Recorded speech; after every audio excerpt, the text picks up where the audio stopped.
여야 사당과 자유한국당의 극한 대치가 오늘까지 이어지고 있습니다. 오전에는 다소 소강 상태를 보였다고 하는데 오후 들어서요.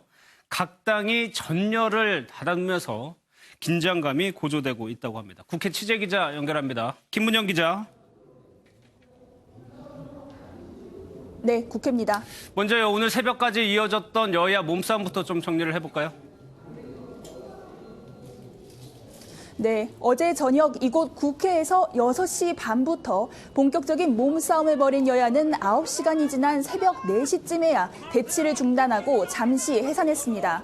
패스트트랙 법안을 제출한 뒤 정치개혁특위와 사법개혁특위를 열어 패스트트랙을 지정하려는 여야 4당과 회의장 진입을 막으려는 한국당 간의 대치는 오늘도 이어지고 있습니다.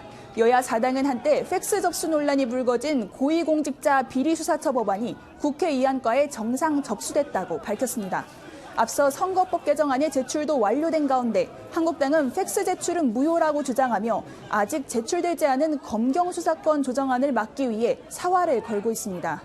국회가 막장 동물국회로 돌아간 건데 이런 모습은 지난 2012년 몸싸움 방지법으로 불린 국회 선진화법이 만들어진 이후 7년 만입니다. 이런 대치 상황에서요. 이른바 빠루라고 하는 거 그리고 자전거, 자물쇠 이런 물건들이 등장했다고요?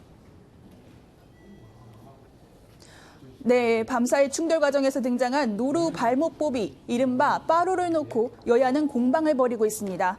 한국당이 문을 걸어 잠근 채 의안과 사무실을 걸어 잠그자 장도리, 망치와 함께 등장한 도구인데요. 한국당은 민주당이 도구를 동원했다고 주장하는 반면 민주당은 경호권 발동에 따라 방호과 직원이 사용한 것으로 관련 없다고 말하며 진실 공방을 벌이고 있습니다.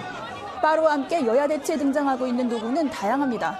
한국당은 출입문을 막으려 스티로폼에 청테이프를 덧댔고 문을 묶는 용도로 멀티탭도 사용했습니다. 여기에 더해 조금 전 한국당은 문을 막기 위해 자전거 자물쇠와 빨랫줄을 함께 묶어 추가적으로 동원했습니다.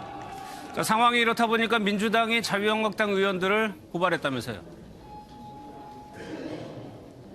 네, 1시간 전 민주당의 강병원 원내대변인과 이춘석 국회폭력사태 고발추진단장을 비롯한 의원들이 서울중앙지검에 고발장을 제출했습니다.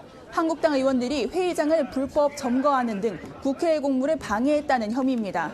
1차 고발 대상으로는 한국당 나경원 원내대표와 강효상, 민경욱 등 의원 18명과 보좌관 1명, 비서관 1명이 포함됐습니다.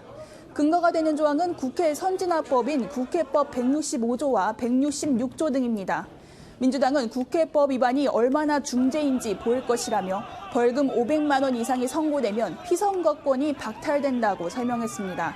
한국당은 패스트트랙 지정을 위한 사보임 자체가 헌법을 무력화시키는 불법이라며 반발하고 있는데요. 빠루 등을 동원해 국회 기물을 파손하고 물리력을 행사한 건 한국당이라며 여야 4당이 맞서고 있습니다. 오늘 오후에 몸싸움이 벌어질 가능성이 커 보입니다. 바른미래당의 상황이 좀 궁금한데 어떻습니까? 네, 일단은 그렇게 봐야 될 것 같은데요. 관건은 바른미래당의 오후 5시 의원총회 상황입니다. 바른미래당에선 김수민 의원이 원내대변인을 사임하고 김관영 원내대표가 잠시 성찰과 숙고의 시간을 가지겠다고 밝히며 내홍이 예상되는데요. 이 때문에 민주당은 오늘 오전 바른미래당 의총 결과를 본 뒤 의안과 법안 접수와 특위 회의 강행을 결정하겠다는 결론을 내렸습니다. 바른미래당 의총 결과에 따라 패스트트랙 진행이 어려울 수 있다는 점을 감안한 겁니다. 한편으론 민주당 내에선 한국당과 똑같이 무력 싸움으로 계속 가서는 안 된다는 조심스러운 분위기도 감지되고 있습니다. 오늘 초선 의원 모임에 참석한 한 관계자는 극적인 여야 합의 가능성도 있다고 조심스럽게 전했습니다. 하지만 한국당의 물리적인 저지로 막힌 민주당은 법안을 문희상 국회의장에게 직접 제출하는 방안도 함께 검토하는 것으로 전해졌습니다. 어떤 방식이 됐든 이대로라면 오늘도 여야의 육탄전이 불가피할 것이란 전망이 우세합니다. 지금까지 국회에서 MBN 뉴스 김문영입니다.